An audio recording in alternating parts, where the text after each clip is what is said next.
신약성경 야고보서 1장 9절부터 11절 말씀 제가 봉독해 드리겠습니다.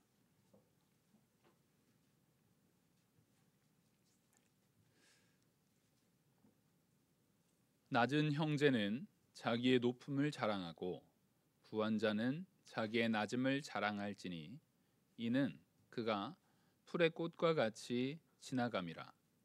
해가 돋고 뜨거운 바람이 불어 풀을 말리면 꽃이 떨어져 그 모양의 아름다움이 없어지나니 부한 자도 그 행하는 일에 이와 같이 쇠잔하리라.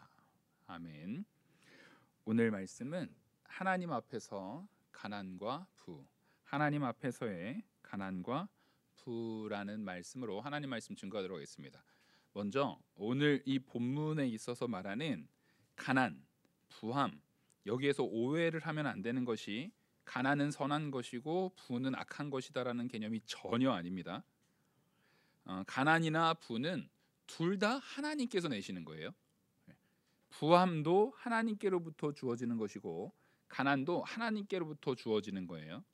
그리고 우리의 일반적인 행위 속에서는 일반적인 요소에서 내가 하나님 말씀대로 온전히 순종하고 성실하게 행하고 하나님 앞에 거룩하게 행하고 최소한 일반적인 일에 있어서나 일반적인 상황 속에서 내가 부지런히만 행해도, 자, 이거는 잠언에서 말하고 있는 가치입니다.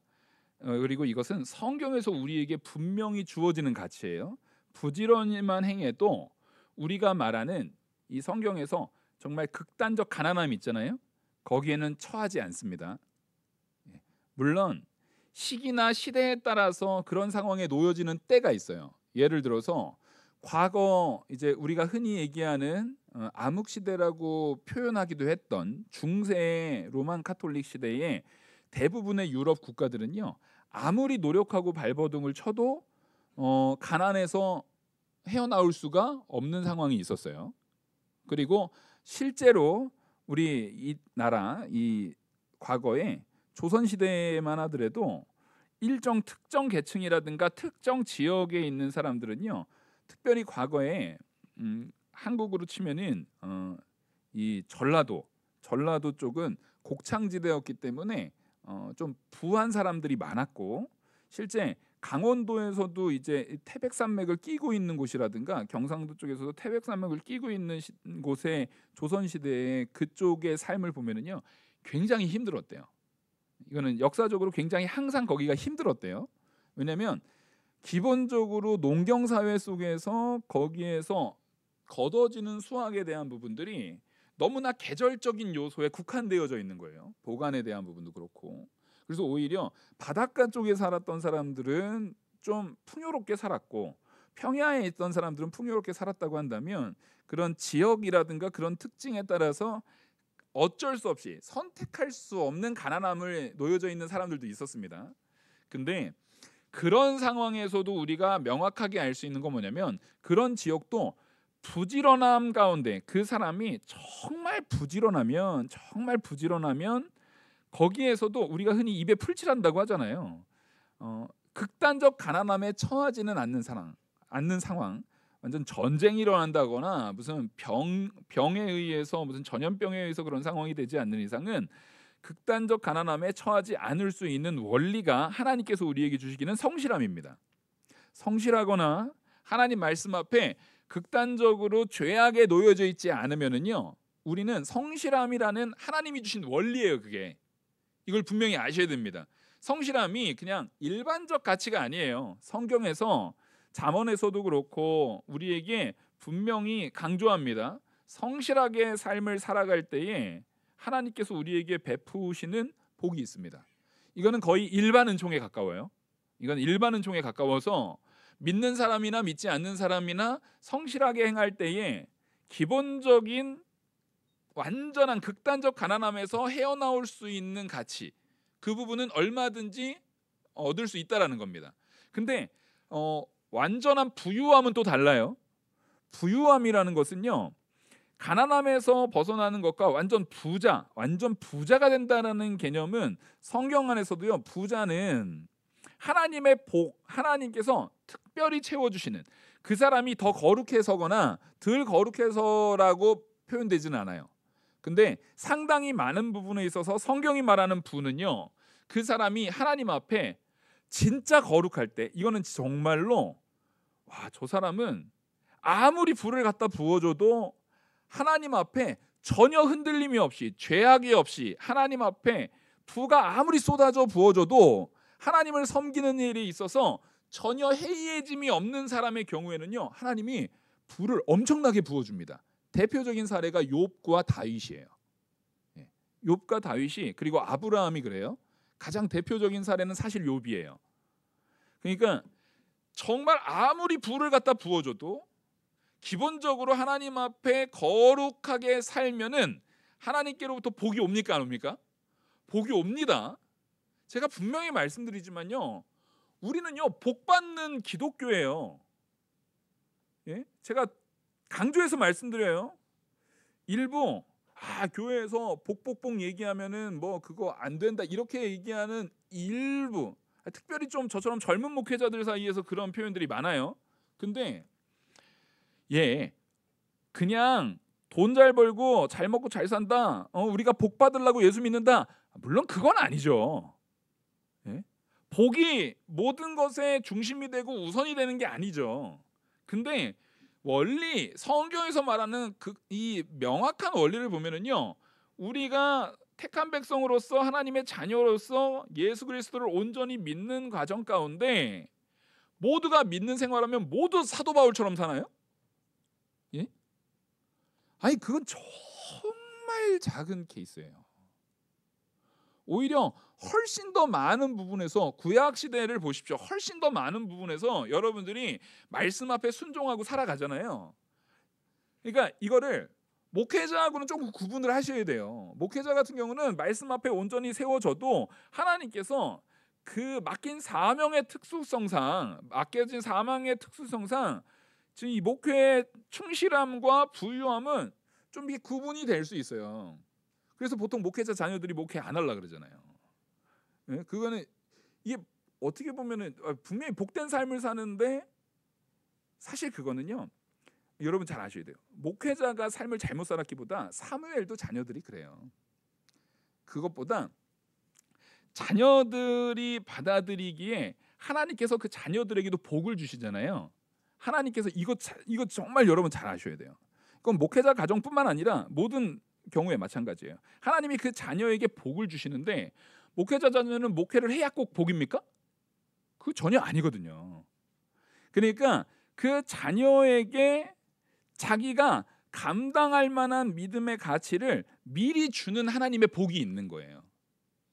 목회자 자녀로 살아가는데 나는 목회하기 싫어하면은 그 사람은요, 이 목회에 대한 부분을 감당할 만한 영역의 요소, 목회해야 복이 아니에요. 그 자녀가 좋은 교회 집사로, 좋은 교회 권사로, 안수 집사로, 장로로 세워지는 경우도 많아요. 그건 그거대로 복인 거예요. 하나님께서 그 자녀들은 그렇게 세워나가시는 거예요. 근데 또 경우에 보면은요, 또 훌륭한 목회자는요, 목회자 자녀 중에 많이 나와요. 진짜 능력 있게 쓰임 받는 훌륭한 목회자 중에요, 아버지 목사님이 굉장히 훌륭했던 경우가 적지 않아요. 안타깝게도 한국에 적을 뿐이에요, 여러분. 한국의 상황을 일반화시키시면 안 됩니다. 한국은 많이 적죠. 한국은 아버지가 목사님이었을 때 꼭 자녀가 세습해가지고 교회를 망치는 경우가 우리가 너무 흔하게 봐가지고 그러는데, 여러분 한국은요, 전체 교회사에 보면은요, 한국은 저기 귀퉁이에 모서리에 요만큼밖에 안 돼요. 우리는 교회사적인 부분에 거의 영향이 없어요. 한국 교회는. 우리는 한국 사람이다 보니까 한국을 굉장히 크게 생각하는데, 정말 하나님의 계획하심이라는 큰 역사 속에 한국은 차지하는 비중이요, 굉장히 작아요. 우리 기독교 역사를 해봐야 200년도 안 돼요. 유럽만 가도 2000년입니다. 거의. 유럽만 가도 거의. 저기 이스라엘 이런 데를 가면은 기독교적인 가치를 구약의 이스라엘 백성부터 따지면은 몇천 년이에요. 몇천 년. 하다못해 우리가 아프리카 무시하잖아요. 에티오피아 이런 데만 하더라도요. 그 신앙의 연조가요. 거의 4,000년, 3,000년이래요. 그러니까 우리는 진짜 작은 부분인데 유럽의 훌륭한 목사님들 보면은요. 대부분 다 목회자 3세, 4세, 5세, 6세 막 이렇습니다. 예? 막 그래요. 그러니까 이게 굉장히 훌륭한 그 가문, 믿음의 가문, 목회자 가문에서 훌륭한 목회자가 나오는 사례가요. 굉장히 많았어요. 굉장히 많았어요. 그러니까 실제로 우리가 부모가 어떤 사역과 사명을 감당하다 보면은 자연스럽게 그 부라는 것과는 세상이 말하는 실질적인 돈이 많고 적음의 부를 말하는 거예요. 그 부라는 것과는 좀 동떨어지는 삶을 살 수가 있는데 그 경우에 그 자녀에게도 하나님께서 그에 합당한 복을 주시는 거예요. 성도로서 목회자 자녀라 할지라도 성도로서 귀하게 쓰임 받을 자녀들은 귀하게 쓰임 방향으로 하나님께서 복을 주실 것이고요. 거룩하게 살아가는 그 가정 안에서 또 목회자로 하나님께서 쓰실 경우에는 또 그렇게 복을 주시는 경우도 있어요. 성도들 가운데도 마찬가지고요. 그래서 이런 부분에 있어서 우리는 사람이 고생하는 거 봐가지고 그건 뭐 어려운 거 봐가지고 그걸 하기 싫어. 그거는 그 사람이 갖는 일종의 하나의 영역이에요. 저만 하더라도 부모님이 옛날부터 막 그 식당 막 장사하고 막 그런 거 보면은 너무 힘들어 보이는 거예요. 근데 그걸 보고 저희 작은 형은 요리사가 됐어요. 오히려 그걸 보고서 저는 정말 무슨 일을 하더라도 식당은 안 한다라는 게 제 마음이었거든요. 목회할 줄은 생각도 못했고. 왜냐면 그게 너무 괴로워 보였어요. 그러니까 같은 자녀고 부모님은 똑같은 부모 밑에 똑같은 자녀로서 같이 거기서 먹고 컸음에도 불구하고 그 형과 동생이 달라요. 그게 다 다른 거예요. 하나님께서 그 사람을 이끄시는 바가 달라요. 근데 분명한 건 뭐냐면 그 가정이 또 그 개인이 믿음 안에 온전히 섰을 때 하나님이 물질적인 복을 주십니까? 안 주십니까? 주신다니까요. 이거 의심하지 마세요. 이거 얘기하면은 저 목사는 저 복. 아니 성경이 복을 얘기하는데 그럼 어떻게 말을 안 합니까? 분명히 부모 덕을 자녀들이 봐요, 안 봐요? 봅니다. 자녀들은 부모한테 감사하는 마음이 있어야 돼요. 부모의 기도의 덕을요, 자녀들이 봅니다. 그건 굉장히 명확한 원리예요, 명확한 원리. 자, 아까 제가 욥을 얘기했어요. 욥은 워낙에 이 사람이 부함이 그 사람에게 하나님이 아무리 부를 채워줘도 그 부함이 이 사람을 뭐 하질 못해요? 타락시키질 못해요. 그러니까 하나님이 부어지는 데 있어서 주저함이 있으세요, 없으세요? 없어요. 아무리 부어줘도 상관없는 거예요. 근데 그렇게 부함을 부어줬는데도 불구하고 그 욥이 자녀들을 엉망으로 키웁니까? 그렇지가 않아요. 자녀들도 그 전날 형제들이 모여서 그렇게 먹고 마시는 과정 가운데 하나님이 혹이라도 그 하나님 앞에 죄를 지었을까? 그 아버지가 그들을 다 돌보고 그들을 위해서 혹이라도 있을 속죄제 이런 거를 다 드려주는 모습을 통해서 그 자녀들도 거룩하게 세워져요. 그리고 그 자녀들을 하나님께서 걷어가시지만 그 자녀들은 분명히 어디에 있음을 명확합니까? 천국 백성으로 있음이 명확해요. 이 땅에서 오래 산다라는 것만 복이 아니에요. 그 복은 이들이 욥의 자녀로서 천국 백성으로 이미 택함 받았다라는 놀라운 은혜 안에 있는 거예요.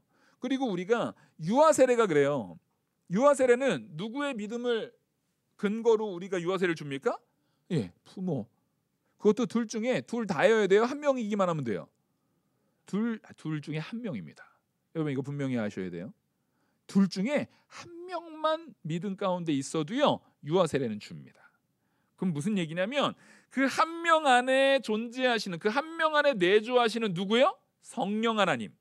성령 하나님의 조명이 그 가족과 그 자녀에게 비춘다라는 것을 우리는 뭐 하는 거예요? 믿는 거예요. 그래서 믿음의 씨앗이 뿌려진 그 가정에게는요. 언제나 하나님의 은혜가 있다라는 소망을 가지고 사시기 바랍니다. 그러니까 우리 집안은 믿음이 없어가지고 안 돼요. 그런 소리 하지 마세요. 본인이 지금 예배하잖아요. 본인이 예배합니까 안 합니까? 그 얘기는 누구한테 얘기하는 거냐면 내가 믿음 생활 엉망으로 해가지고 우리 집은 소망 없어요라고 말하는 거랑 똑같은 거예요. 그 집안의 소망을 누가 만들면 되는 겁니까? 예, 내가 만들면 돼요. 아브라함 집안의 아브라함 전에는요, 갈대아 우르에서 우상단지 만드는 집안이었어요.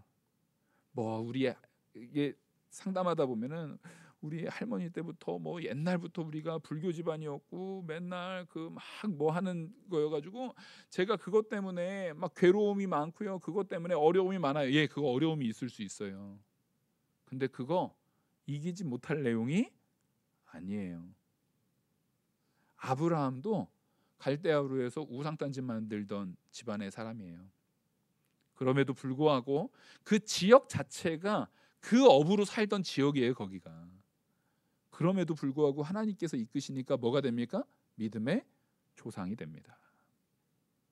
믿음의 조상이 되는 거예요.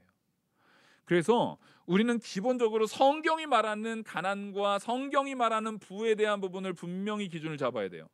무슨 얘기냐면, 자, 하나님 말씀 앞에 온전하게 서지 않아서, 하나님 말씀 앞에 온전하게 거룩하지 않아서 내가 항상 게으르게 살고 맨날 좀 더 자자, 좀 더 눕자 하면 가난이 그 사람한테 어떻게 해요? 도둑처럼 엄습해요. 반드시입니다. 이건 원리예요. 그런 사람들은 당연히 가난하게 살 수밖에 없습니다. 그러니까 가난이 무조건 선한 게 아니에요. 경우에 따라서는 가난이 죄의 결과인 경우가 있습니까? 없습니까? 있어요, 여러분. 가난이 죄의 결과인 경우가 있어요. 마찬가지로 부가 죄의 결과인 경우도 있습니다. 앞서 말했던, 제가 오전에도 말했지만 삭개오가 있죠. 삭개오는 그 행정적인 그 말 그대로 구멍, 자기에게 주어진 권한을 극대화시켜가지고 자기가 가져야 되는 것 이상으로 더 토색해서 사람들을 압제해가지고 돈을 끌어모았죠. 그래서 당시에 세리들은 다 어떻게 살았어요? 부자로 살았어요. 그리고 여러분 되게 웃긴 게요. 이게 잘 안 다뤄지는 얘기인데, 이스라엘의 창기들이요, 1번 찢어지게 가난하게 살았다. 2번 꽤 괜찮게 부유하게 살았다. 이스라엘의 창기들이 어땠을까요? 생각 안 해보셨죠? 이스라엘의 창기들이요, 그렇게 가난하지 않았어요. 그렇다는 얘기는 무슨 말이에요? 이스라엘의 그 창기를 찾는 그런 패역한 죄가 어땠다는 얘기예요? 고객이 많았다는 얘기예요. 이게 얼마나 패역합니까? 이게 얼마나 비참한 겁니까? 그런 죄악들이, 그런 죄로 인해서 얻어지는 부가 있어요, 여러분. 죄악으로 인해서 얻어지는 부가 있다고요. 그거는 그 부 자체보다, 그런 부는 분명히 무슨 결과입니까? 죄의 결과입니다. 그래서 부나 가난함이라는 것은요, 죄의 결과로서 부와 가난함이 있을 수 있어요. 또한 부나 가난함은 죄와 상관없이 하나님의 이끄신 가운데 가난할 수도 있고 부할 수도 있어요.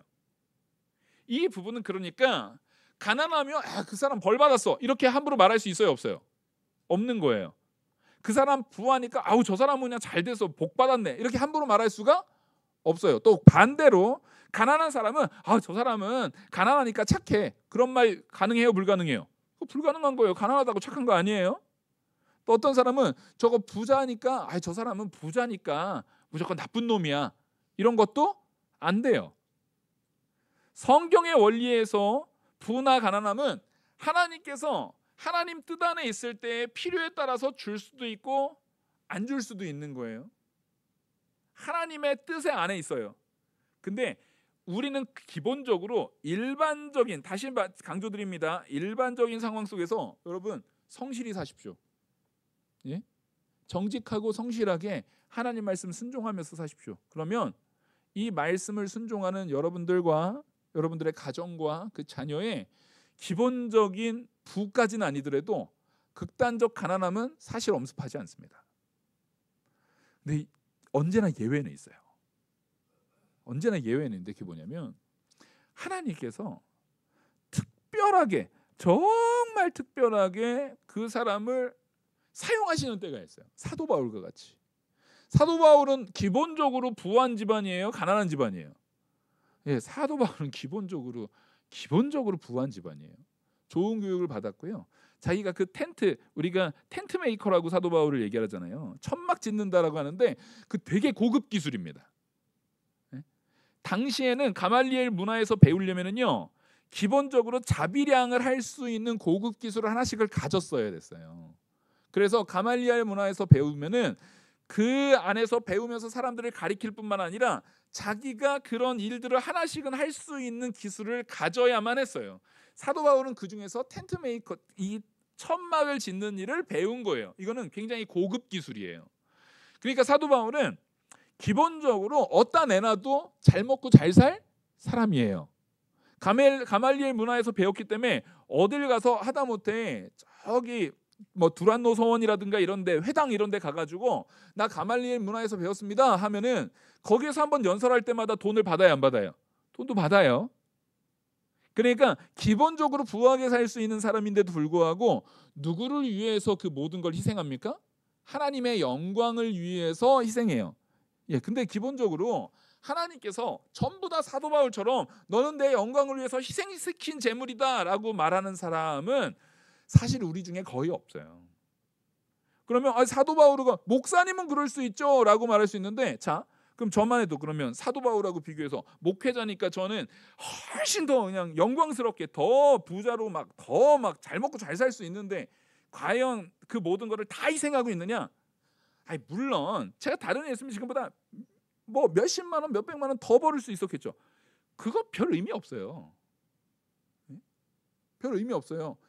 더 큰 집 해가지고 대출로 더 나갔을 거예요. 더 좋은 그 돈 더 받았으면은 더 좋은 아파트 해가지고 대출로 더 나가고 외식하느라고 돈 더 나갔을 거예요.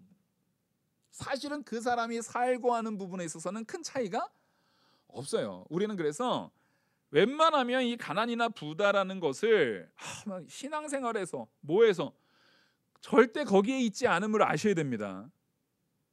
이거를 바로 하지 않으면은요, 성도들이 오해를 해요. 안에서 문제가 생겨요.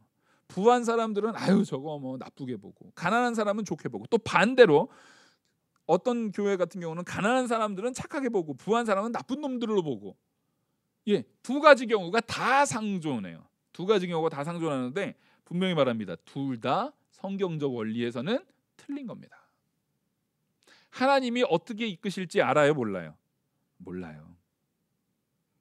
근데 여러분들이 하나님 말씀대로 살면 이건 아셔야 돼요. 부할 가능성이 높아요, 가난할 가능성이 높아요?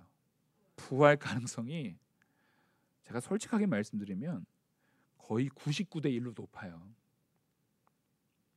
여기서 부하다라는 게 되게 부자로 산다는 게 아니라 남한테 아쉬운 소리 안 하고 남한테 막 비굴하게 하지 않을 정도로 살 수 있는 가능성이 거의 90% 이상 높아요. 근데 지금 오늘 말하는 야고보서가 말하는 하나님 앞에서의 가난과 부라는 것은 뭐냐면, 제가 이 앞에서 말하는 부분을 강조했던 이유는 이 본문이 말하고 있는 가난과 부는 특징을 가지고 있기 때문에 그래요. 굉장한 특수성을 가지고 있어요. 따라하겠습니다. 종말론적인 시각으로 바라본 가난한 자와 부자. 예, 이거는요, 종말론적인 시각으로 바라본 가난한 자와 부자예요. 무슨 얘기냐면 야고보서를 시작할 때 제가 말씀을 드렸습니다. 야고보서의 이 상황적 배경은요, 극단적 고통이 놓여져 있는 시대예요. 지금 아주 극단적인 고통이 놓여져 있는 시대예요.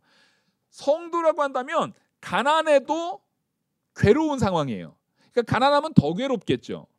부자라고 해도 성도면 괴로워요, 안 괴로워요? 아니에요. 그래서 배워야 돼요. 야고보서의 상황에서는요, 자, 부자여도 그 사람이 부자인데 불구하고 예수 그리스도를 믿는 그 순간부터 사람들이 가만 놔둬요, 안 놔둬요? 가만 안 놔둬요. 그게 지금 야고보서의 배경 속에서 성도인 부자가 당하는 상황입니다.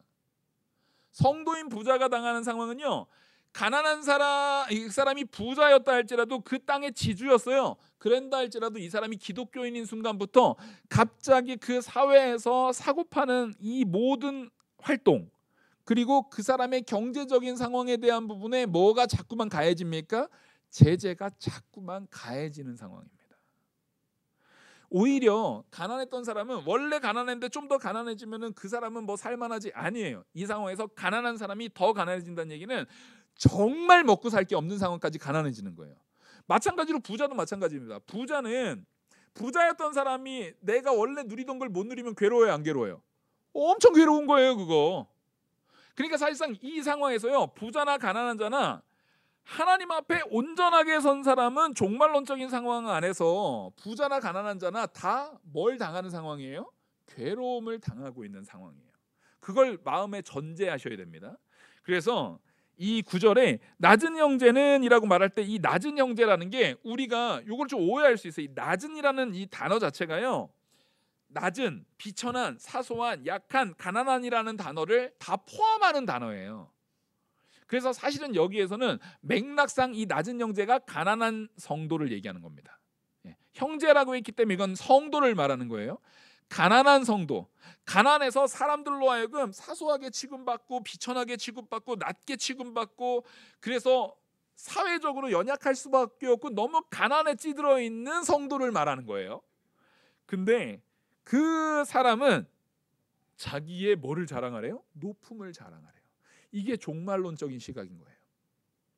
하나님께서는 이 사람이 사회 안에서 성도라는 이유로 너무 비천함을 당해요. 너무 비참함을 당해요. 그럼에도 불구하고 자랑할 것이 있는데 뭐냐면 하나님께서는 반드시 이 사람을 어떻게 하실 거기 때문에 세우실 거기 때문에. 영원한 종말론적인 가치는 뭐예요? 영원한 천국에 하나님께서 상급으로 되돌려 갚아주실 것이기 때문에 분명히 그 사람은 그 높음을 자랑할 자가 돼요. 그리고 여기서 부한자 10절에 부한자는 자기의 낮음을 자랑할지니 이는 그가 풀의 꽃과 같이 지나감이라. 우리가 이 부분을 얘기할 때 그래서 이 부한자를 안 믿는 부한자라고 해석하는 사람들도 있고 이것을 믿는 성도 안에 부한자, 믿음이 있는 사람인데 부한자다라고 해석하는 경우도 있어요. 근데 이 경우에서 대부분의 주석가들이라든가 우리처럼 보수주의 신학을 지향하는 교회들은요, 여기서 부하는 것은 성도인 부자입니다.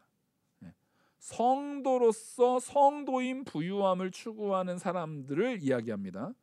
성도의 성도인 부자를 이야기하는 거예요.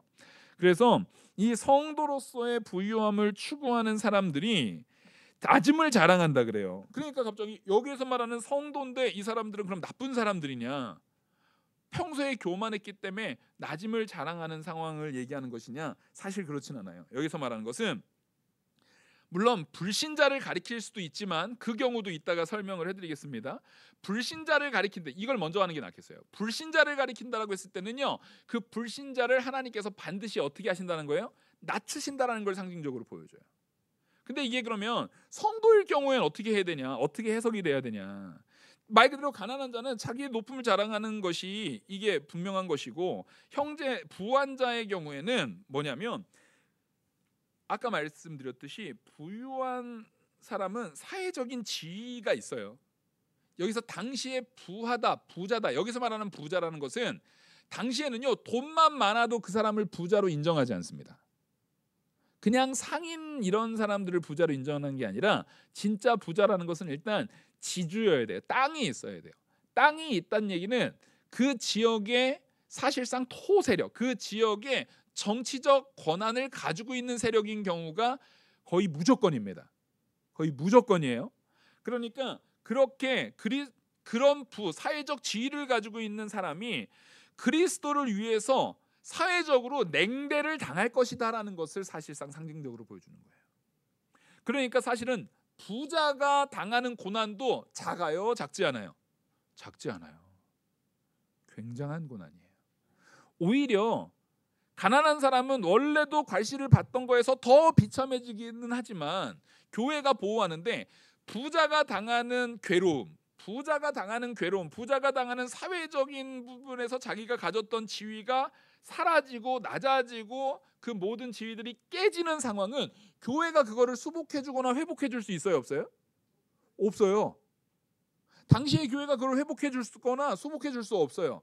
오히려 가난한 사람들이 당하는 거는 원래 가난했기 때문에 그 사람들이 당하는 고통은 오히려 교회가 그 아까 말했던 부자들이 땅을 팔아서거나 그 부자들이 헌금을 내서거나 모아서, 실제로 에베소 교회나 빌립보 교회나 골로새 교회나 이런 데서 다 헌금 모아다가 예루살렘 교회를 도와줬잖아요. 그런 것처럼 그것들로 먹고 사는 문제를 채워주는 것들로 가난한 사람들은 그래도 일정 부분 회복이 됐다고 한다면요, 이 부자들이 당하는 고난에 대한 부분은요, 그런 개념이 아니라 심리적, 자기의 상황적, 환경적인 낮아짐이에요.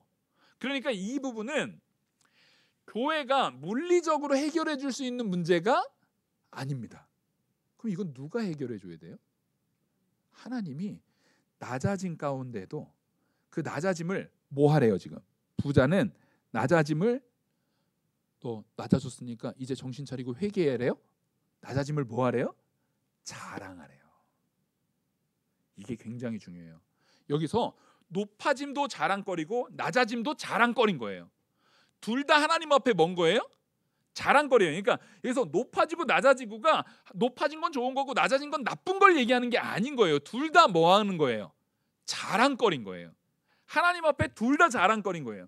네가 그리스도를 위해서 그 사회적 지위라든가, 교회가 그거 회복 못 시켜줘. 교회가 네 땅 다시 회복 못 시켜주고, 교회가 너의 사회적 지위 회복 못 시켜줄 거야. 하지만 네가 예배를 통해서, 교회를 통해서 얻어진 참된 믿음 안에서 얻어진 성령의 인도가 너가 당하는 그 고난 가운데에서도 마음에 오히려 위로를 줘요.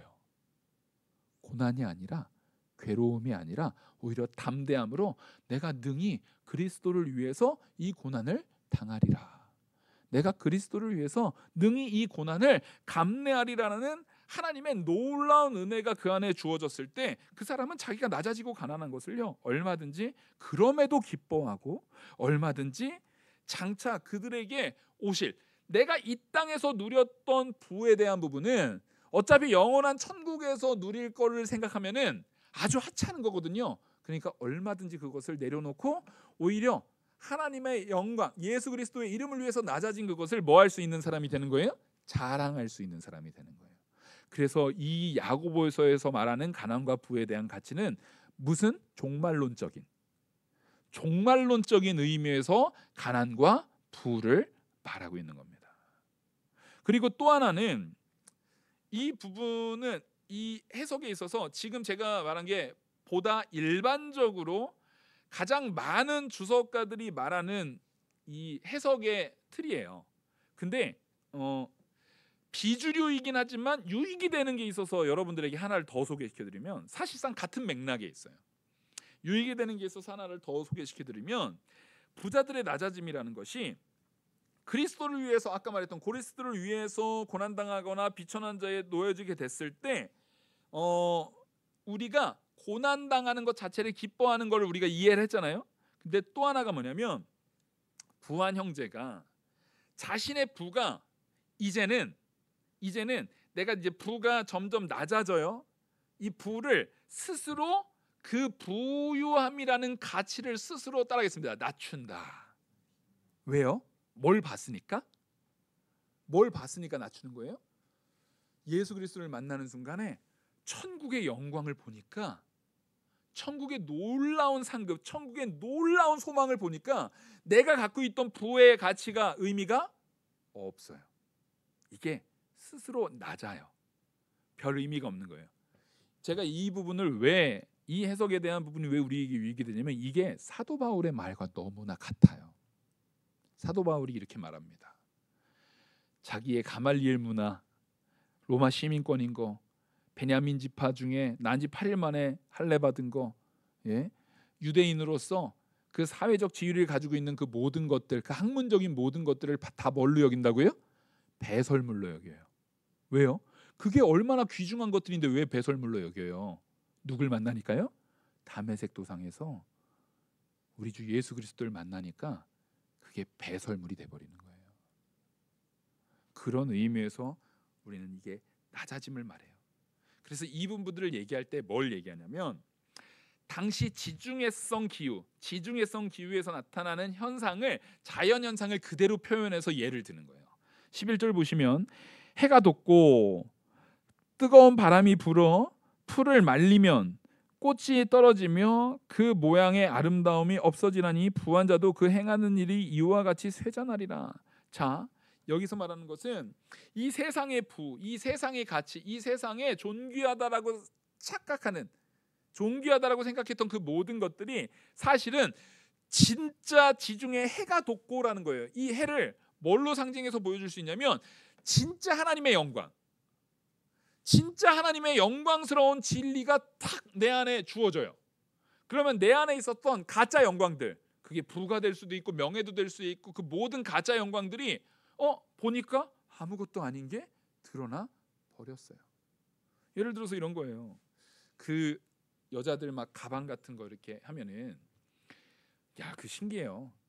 이 명품 가방이 있으면 가방도 흔히 우리가 이제 짝퉁이라고 그러잖아요. 그것도 A급, B급, C급, D급이 있다면서요. 네?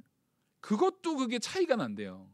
근데 아주 그럴싸한 A급을 다 이렇게 가지고 있어도 진짜 가방 들고 있는 사람하고 딱 해가지고 비교가 되면은 거기서 차이가 나요, 안 나요? 이게 중요한 건 요즘엔 너무 잘 만들어가지고 일반적인 사람의 육안으로는 확인이 안 될 정도로 너무 좋은 게 있대요. 근데 그래도 그거를 전문가가 보고 안에 감수를 하면 드러나요, 안 드러나요? 드러나요.